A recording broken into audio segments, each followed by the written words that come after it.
कामात बुडवायची नाही बाबा. शाळा बुडवायचीच नाही. शाळा झाल्यावर ये माझ्याकडे कामात, पण बुडवायची नाही.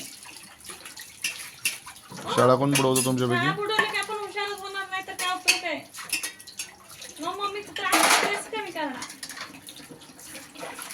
तुम्ही शाळा शिकले, नाव मोठं केलं मम्मीचं, तर मम्मीला बुडवायचं. मोठं होऊन काय व्हायचं रे तुम्हाला?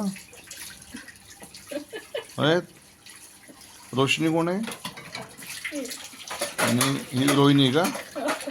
रोहिणी तुला काय व्हायचं मोठं होऊन? पोलीस व्हायचं.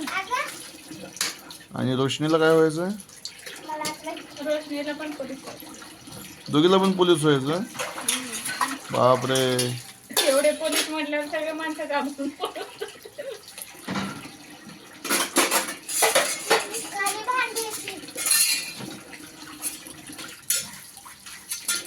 तेवढं डबा